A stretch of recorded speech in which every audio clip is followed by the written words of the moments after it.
Dengan hasil gelar wasidik, salah satu persyaratan dari wasidik agar tetap status tersangkanya terus sampai ke limpahkan ke kejaksaan adalah harus dilakukan mediasi, yaitu RJ, dan itulah hari ini.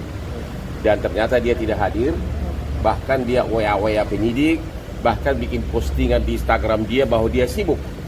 Ya karena dia tahu, karena mungkin dia tahu saya tidak akan mau berdamai dengan orang seperti dia.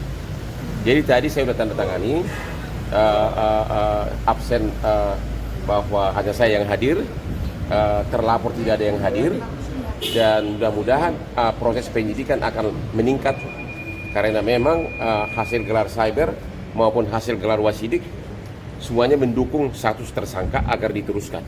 Hanya perlu dipenuhi persyaratan, salah satu adalah yaitu coba mediasi. Dan saya sudah mengatakan dari dulu dan sekarang pun saya bilang sama penyidik, saya tidak akan mau berdamai mediasi dengan orang seperti si botak itu. Ya, saya banyak musuh saya, tapi saya selalu maafkan kalau hal-hal yang sepele-sepele. Kalau ini yang ini udah kelewatan, saya sebenarnya tidak pernah ada persaingan sama dia karena memang levelnya begini. Ya, aku di atas dia dari segi karir selalu jauh. Dia itu dulu karena menduga saya di belakang otaknya kenapa dia dipecat oleh Richard Lee sebagai kuasa hukumnya. Karena 1 minggu sesudah dia dipecat oleh Richard Lee sebagai kuasa hukumnya, Richard Lee ketemu saya di kantor bikin postingan, tapi itu tentang bisnis skincare. Richard Lee tidak pernah jadi klien gue sampai sekarang. Ya, jadi sekali lagi mudah-mudahan penyidik dalam waktu dekat akan manggil dia sebagai tersangka, dan mudah-mudahan dalam waktu dekat berkasnya akan dilimpahkan ke kejaksaan. Kita melihat dulu muka si botak itu nanti kalau sudah dia diri di persidangan. Bang, dari banyaknya kasus mungkin alasan Bang Hotman sendiri sampai nggak mau damai apa sih Bang? Ya karena selama ini kan persaingan pengacara itu kan biasa. Ini orang saya tidak pernah bersaing karena memang beda banget gitu loh. Saya kan udah perkara-perkara besar tidak pernah nawar perkara sama dia. Cuma tiba-tiba dia bilang bahwa saya itu punya penjahat seks, punya kelainan seks katanya.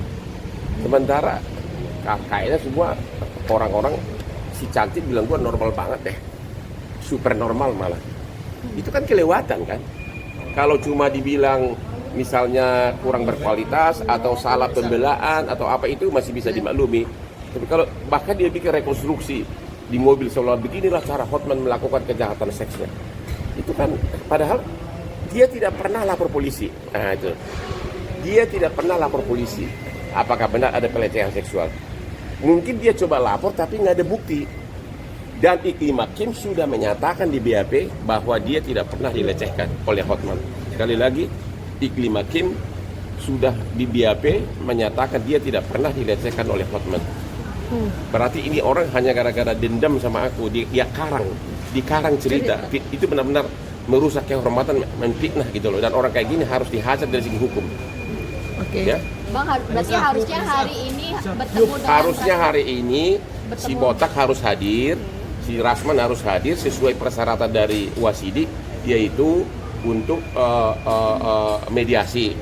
Tapi dari mulai hari Jumat dia udah posting di Instagram bahwa saya tidak bisa hadir karena saya sibuk katanya.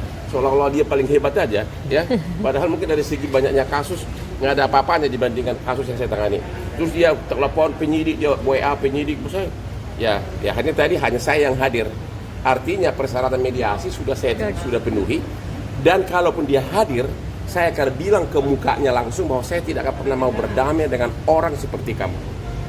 Ya, itu aja. Tapi sebelumnya pernah ada menghubungi via telepon atau apa untuk Komunikasi dengan Komunikasi. gimana Bang komunikasinya Bang? Gua nggak pernah komunikasi sama dia. Emang ini siapa dia? Saya udah bilang enggak lah. Dia pengacara di daerah, enggak lah.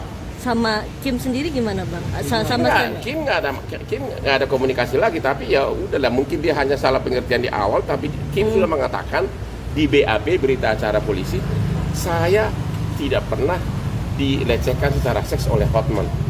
Itu dia nyatakan, hasil gelar pun menyatakan begitu. Jadi memang ini karangan si Rasman semuanya. Dia nganggar remeh kata-katanya itu, tapi dia sadar, dia taruh itu di Instagram, ditonton oleh seluruh rakyat Indonesia. Dan ini tidak ada maaf lagi bagi kamu. Masa bayangin kalau bapak kamu yang pengacara terkenal dibilang penjahat seks. kalau gue dibilang playboy, gue masih bisa maklum karena memang aspek gue terlalu banyak yang cantik. Tapi kalau dibilang penjahat seks, kelainan seks, orang gue normal banget kata semua orang. Ya, normal banget malah. Berarti ini apa bang kelanjutannya? Rasman akan dipanggil jadi Ya sesuai prosedur harusnya segera dipanggil sebagai tersangka dan sesudah itu limbah ke kejaksaan. Habis itu sidang. Kapan bang lambat-lambatnya mungkin? Ya nggak tahu, tanya penyidik lah. Oke. Ya. Tapi yang jelas dia dengan gayanya itu, entah siapa dia itu bikin di Instagram, saya tidak bisa hadir karena saya sibuk. Waduh, bukan lu siapa lu sih? Sadar nggak sih? Nantang gue selalu berkelahi yuk. Emang ini di kampung. Nanti kalau berkelahi berlian gue rusak banget. Terkait yang Chris tunangan kemarin kan katanya mewah.